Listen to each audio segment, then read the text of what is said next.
Hi friends, welcome back to our channel hello SR kitchen. ఈరోజు మన special వచ్చేసి సొరకాయ సాంబార్. వైట్ రైస్లోకి అద్దిరిపోయే రెసిపీ ఇది.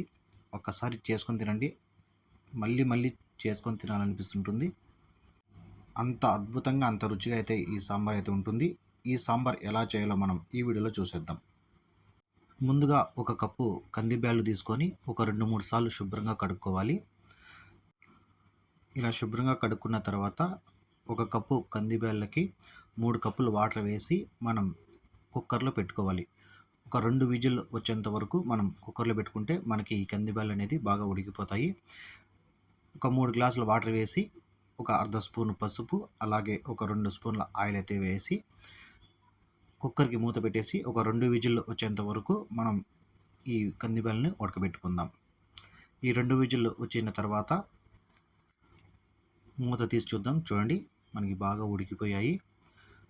మనము ఒక పప్పు గుత్తి తీసుకొని ఇలా బాగా రుబ్బుకోవాలి, మ్యాష్ చేసుకోవాలి. ఎక్కువ మొత్తం ఏం అవసరం లేదు, ఇలా లైట్గా గింజలు ఉన్నా పర్లేదు, సరిపోతుంది, సాంబార్లకి బాగుంటుంది. ఎక్కువ మొత్తం ఇలా వాటర్ లాగా మనం రుబ్బుకొని అవసరం లేదు. ఇలా రుబ్బుకొని పక్కన పెట్టుకొని తర్వాత ఒక 3 రెమ్మలు కరివేపాకు, ఒక 15 వెల్లుల్లి, ఒక టమోటా ఇలా సన్నగా కట్ చేసుకోవాలి. 3 పచ్చిమిర్చి ఇలా నిలువుగా కట్ చేసుకోవాలి. ఒక ఉల్లిపాయ ఇలా ముక్కలుగా కట్ చేసి ఒక 5 నుంచి 6 ఎండుమిర్చిని పక్కన పెట్టుకుందాం. ఇలా సొరకాయని పైన పొట్టు తీసేసి ఇలా చిన్న చిన్న ముక్కలుగా కట్ చేసి పెట్టుకోవాలి. నేను వచ్చి ఇది ఒక 500 గ్రామ్స్ అయితే ఉంటుంది, ఒక అర్ధ కేజీ ఉంటుంది సొరకాయ. పైన పొట్టు అంతా తీసేసి చిన్న ముక్కలు కట్ చేసి శుభ్రంగా కడుక్కొని పెట్టుకున్నాను. తర్వాత మనం స్టవ్ ఆన్ చేసి ఒక పాత్ర పెట్టుకుందాం మనం సాంబార్ చేసుకోవడానికి. ఇందులో ఒక 3 స్పూన్ల ఆయిల్ అయితే వేసుకుందాం. ఆయిల్ వేడైన తర్వాత అర్ధ స్పూను మెంతులు, ఒక స్పూను ఆవాలు, ఒక స్పూను జీలకర్ర, 5 లేదా 6 ఎండుమిర్చి, 15 వెల్లుల్లి వేసి వీటిని దోరగా ఫ్రై చేసుకోవాలి.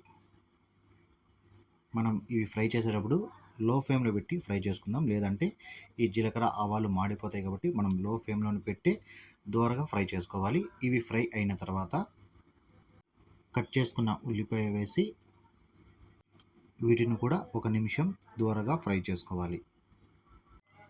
ఇలా కట్ చేసుకున్న పచ్చిమిర్చి, కరివేపాకు వేసుకొని వీటిని కూడా దోరగా ఫ్రై చేసుకోవాలి. 1 నిమిషం పాటు ఫ్రై అయిన తర్వాత సొరకాయ ముక్కల్ని వేసుకోవాలి. ఈ ముక్కల్ని బాగా ఒకసారి కలుపుకొని మూత పెట్టి ఒక 5 నిమిషాలు ఈ ముక్కలు ఉడికేంత వరకు ఫ్రై చేయాలి.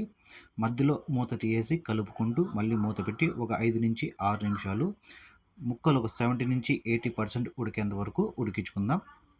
తర్వాత మూత తీసేసి ఒక టమోటాని వేసుకోవాలి.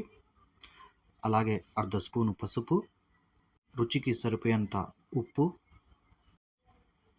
1-1.5 స్పూను కారం,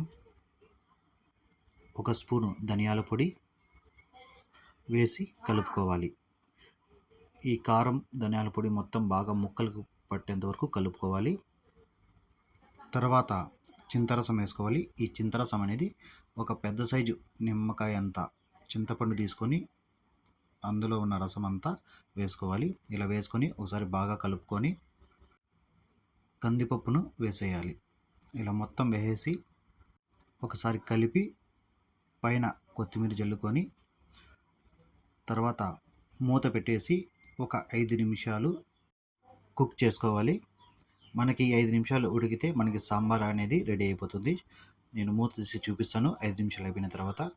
చూడండి, మనకైతే 5 నిమిషాలు అయిపోయింది. చూడండి, సాంబార్ అనేది బాగా మరుగుతూ ఉంది. అంతే, సింపుల్, ఇంకా మనకి రెడీ అయిపోయినట్టే ఈ సాంబార్ అనేది.